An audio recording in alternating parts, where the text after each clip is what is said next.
You're gonna ask the question. I'm gonna start, Laura. Is it going? Yeah. Yeah. Okay. So first and foremost, lads, what did Yes. you think about the book? Generally, I think it was a really weird. It was a weird book because it was like really descriptive in bad ways. I would say. I mean, there was a lot like. I thought at the beginning it wasn't that bad. It was okay to read, but then as it passed, like in the second and third chapter, it got a bit more gruesome. I would say. Mainly the third chapter is the most gruesome. I think.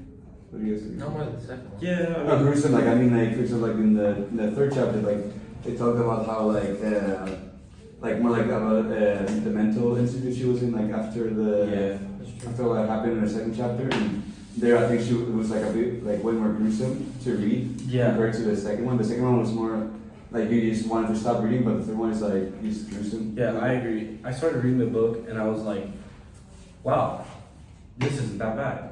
And then like every passing page, I just regretted those words. Like it was like every page, it was like something that made my mouth drop even more. I'd say the worst, terms of like uncomfortable to read was the second one, because like the author, Kang, went into like so much detail into that scene, which, you know, you do you, but like, I don't know, it was just a bit uncomfortable to read. Yeah, I entirely agree with you guys. I think the first and second chapters, because of the visual imagery the author used, are very like, gruesome and almost disturbing. I would say for me though, the third chapter was almost the most uncomfortable because I was almost able to visualize myself in the situation of the sister having a sister who's, I guess, going into this mental state where she's no longer able to communicate, having this husband who raped her sister and is no longer in the household. It made me feel really anxious almost just thinking about the situation she was going through, and I think that's because of the character development throughout the novel. Mm-hmm. One thing that I thought the same about the sister was how consistently she's always, even though she's kind of in the background, the first two chapters, she's always the one who has to deal with all the problems. It's once the main character's husband leaves her after the first chapter, and then it's basically up to her to take care of her, and then her husband leaves, so she not only has to take care of her store and her sister and but now also her kid on her own now because her husband is not there to rely on. And also we have seen like she mentioned the abuse that she got from her parents before, so she maybe is even less willing to rely on them as well. So it kind of just shows how everything is falling to her, and I think that's illustrated pretty well on page 143 when it says, "Time was a wave almost cruel in its relentlessness, as it whisked her life downstream, a life she had to constantly strain to keep from breaking apart." So like I thought that was a great metaphor because if you think about each different component as like more pressure on her, on as like the river or something that's pushing on her having to deal with her sister, both the trauma she experienced and now having to take care of her in like physical and mental institution, but also have to deal with the aftermath of her divorce and taking care of her son. That it was just pretty impactful because it shows you how much pressure that was putting on her, but she continued to go to the store and like smile at the customers and be nice, like, and just push on through her life was pretty significant to me. And I think like I found it really interesting how she did that, how she was able to go through all this struggle throughout the book. I have a question, real quick question. Was the sister that was abused, or was it the main character that was abused by her parents, or was it the sister? The main character. Yeah, it was her. Yeah. Because through that shows it gets more, it's uncomfortable to see, like as a brother, or in this case as a sister, it would be really uncomfortable for her to also see her sister getting abused, like you said before. And I think throughout there's like a lot of, she suffers a lot of struggle throughout the book, which we can see a lot in chapter 3 since it's conveyed through her own perspective. And I think it gets to a point where she reaches a breaking point at the end of the book where she talks about, for example, how I remember what it was, but she wanted to go to the mountains, she wanted to go away, she wanted to like leave everything behind. But after a lot of consideration, a lot of thought, she decided to mentally fortify herself and keep going for her sister, for not so much for her family's sake, since they were portrayed more as enemies, but more as for her sister since she was struggling a lot and she was trying to do her best in order for her to survive at least. And I think something that helps the author kind of show that is her use of the third person limited point of view, like because here it's not like the first chapter where it's first person narrative, but here it's a third person point of view. So, but she doesn't know everyone's thoughts, just the thoughts of the sister. So that's why it's third person limited. But I think that helps a lot because, like I said before, the author multiple times describes how in the midst of all the trauma, she continues to go to the store, do her work, and then spend time with her kid, like spending like nights and weekends with her kid, like doing all that. So like maybe from the outside you wouldn't think about how much she's struggling, but then using the third person limited point of view, you're able to like see exactly what she's thinking. And like the page that really made me think that was when it said, judging by the nurse's expressions, they all are well and truly fed up with the young hay. And I thought that wasn't like a lot of going on there, but it just showed that this was third person, but it clearly showed that it was her thoughts that were being told by the author. So I think that really helped showing like the internal struggle of her, even though she kept up like this facade of being being completely okay mostly throughout the book. Yeah, I think this was like an idea that Kang wanted to, like what Kevin said, like a mental strength, like you have to like show that you're strong, like, even when you're not. I think this is an idea that Kang wanted to like portray throughout the novel, because you can see, especially in the two sisters, how I think the main character, she realizes that like with all she's gone through, there's no point in like acting strong. I think that was what like I feel like being a vegetarian kind of like was a symbol for like, I don't know, being vulnerable to your own mental state. Because I know it's random, but it's like as she became more and more vegetarian, she like mentally broke down more and more. And as the sister was trying to stay strong. She had to look after her kid, her sister, her own self, having those thoughts. I think it's a sub message in the novel of like, maintaining mental strength is hard, and you don't always have to put up a strong facade, I think like in the book, it's one of the biggest themes that are, like, at least in the third chapter, it's one of the biggest themes. As I just told, like we said multiple times, through the sister perspective. But what do you guys think about like the different societal, society standards, societal, yeah. Societal standards. Like, what do you guys think like were like the main ones like portrayed in this book, which the main characters didn't follow so much? I thought there's a lot of instances where the author kind of described the cultural norms, just what by people were saying or thinking. One of those was on page 26. Sorry. Where they said, he says, it's the husband speaking, and he says, there's nothing wrong with keeping quiet. After all, hadn't women traditionally been expected to be demure and restrained? So, through that questioning, I thought it kind of just told the audience directly, even though it's part of the story, told the audience directly of what was kind of expected of her being a woman in this society, that like what they wanted her to do, and like the cultural norms as well. And I think they can also be seen not with like the idea of being a vegetarian as well. On page 29, when they're at the dinner, and I don't remember who it was. I think it was maybe the boss's wife, but I can't remember who it was. But on 28 it says, "My word, so you're one of those vegetarians, aren't you?" And then they talk about how on the next page, meat eating is a fundamental human instinct, which means vegetarianism goes against human nature, right? It just isn't natural. And I think like the character here, especially on page 28, is talking with like this conceited tone. Yeah, because they think that like the author even put vegetarians on page 28 in that quote in quotes just to show that like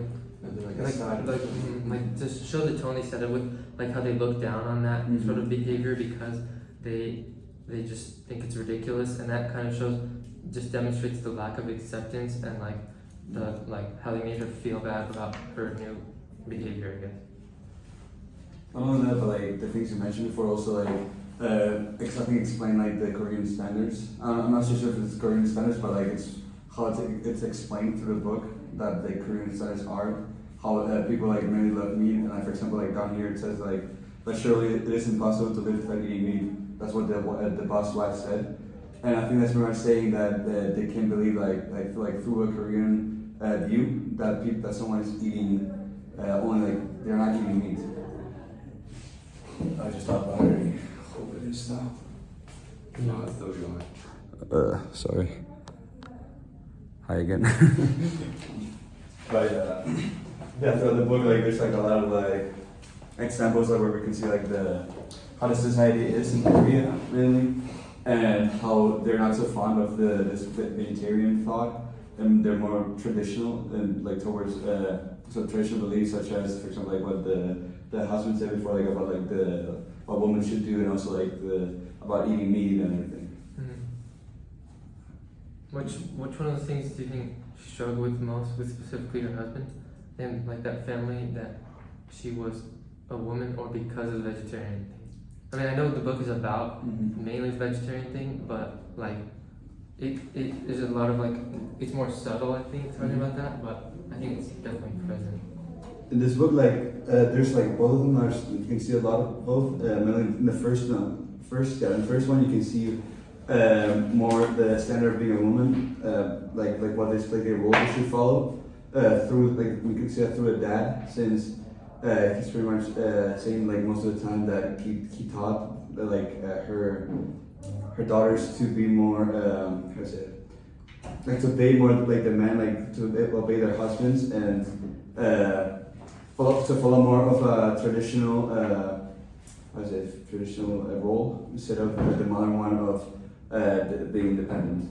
And then the other one, which we can see a lot, is the vegetarian one, which is technically it's the biggest one in the book, since there's like a lot of conflicts throughout the book of the reason, like because of her being vegetarian. For example, like when someone she's in a hospital, so there's always a lot of troubles. For example, like and the last chapter, in like chapter 3, when they're trying to like put fear. That's also like a big one. And would you like to continue, Kasana? Not specifically on that. I had more an idea. Like you mentioned the husband earlier. I kind of noticed when reading it that like the main men in this novel, like if not all the men in this novel, they were all kind of like scumbags. You know, they were just not good people. Like the brother-in-law cheated on his wife. The dad beat his children. The husband clearly, obviously. Do you guys think Kang was like trying to like say something with that, or do you think she was trying to like, yeah, you think it was like a deeper message set, or do you think it was just something that happened? One thing I noticed kind of about that was, I think it's talking a lot about like, specifically with the brother-in-law. She's portraying him and his struggle. I think she's talking a lot about like, one of the messages would be like the dangers of addiction and like the struggles you can deal with. One of those parts was after he took pictures of her by herself, after he painted her when they were eating together, and it said now she sat across from him wearing his chunky sweater and with her spoon in her mouth. He felt that the miracle of that afternoon, which had finally succeeded in neutralizing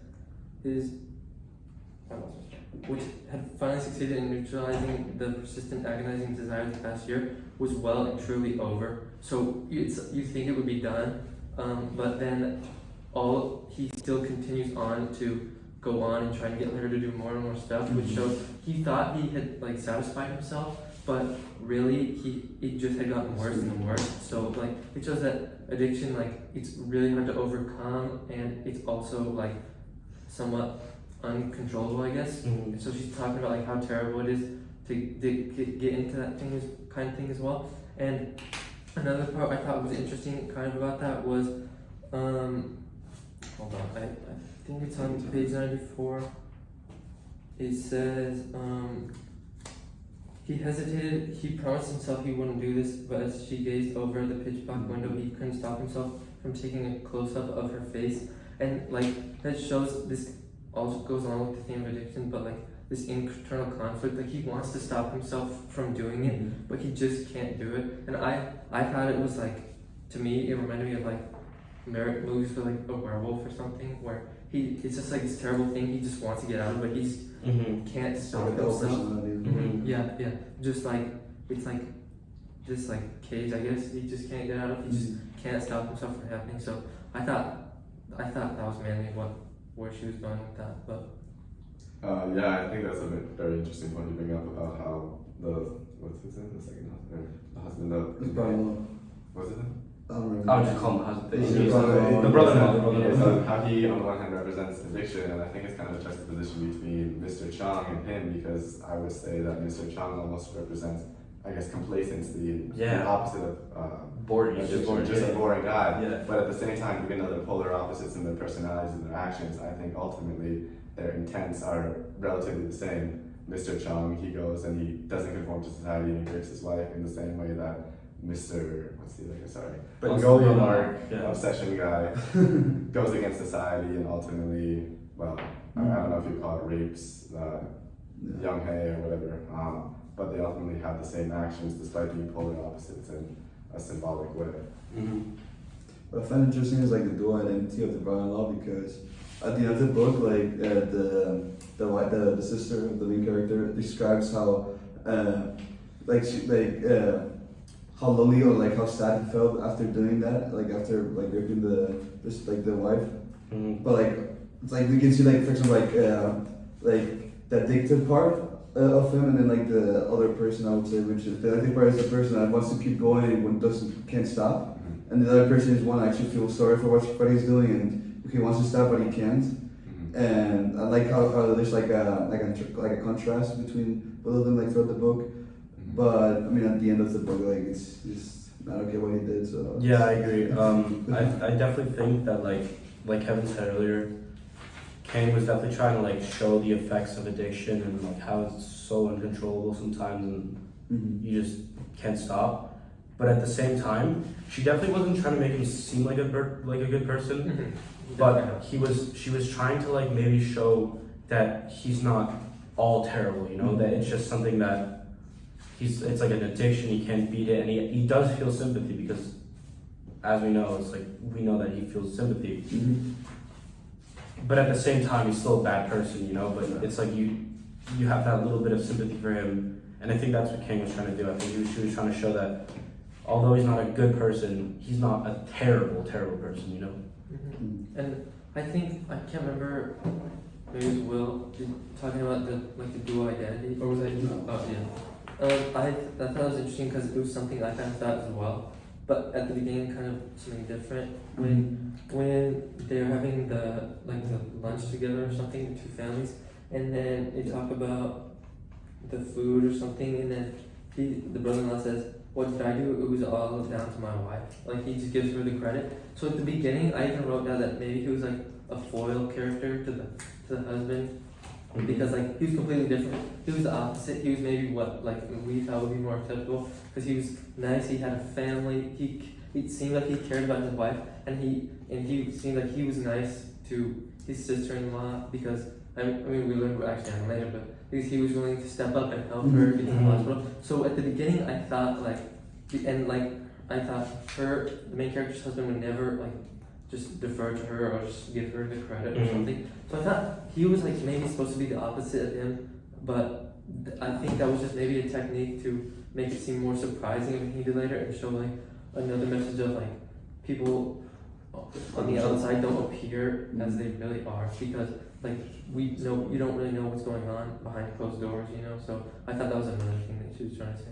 because he's always like at the beginning of the like in the second chapter, at the beginning, he's always portrayed like, oh yeah, like I'm trying to help her out, I'm trying to do my best, like because like she's being treated like really badly, like that's his like mindset. But then as the second chapter keeps going, you can see like how his like they say like his other identity starts kicking in, and his addiction starts to affect him to a point where he wants to he does what he did. Yeah, so I mean, in terms of like the final right of the book, like I thought it was a decent, like I'd say it was a good book, but I can't say I would read it again. Like it was just like a once in a life, like it was like a one time thing. Like it was a good book. It was definitely entertaining and it was very shocking, but I wouldn't read it again probably. I also like learn about like a bit more about the like for example like Korean cultures, but like you said, I wouldn't read it again probably. Yeah. I mean, I thought the book overall was pretty disturbing. The visual imagery was a bit too strong for me, even though I'm a big fan of gore and horror movies and things of that nature, but I think it was too descriptive in that sense, and for that reason I don't think we did it again Yeah, same for me. I thought that the like visual imagery was just really strong and created this consistent mood of just like super uncomfortable and like you just wanted to get out of it. So yeah, alright, Well, good job. Turn it off, turn it off. I'll turn it off, bro.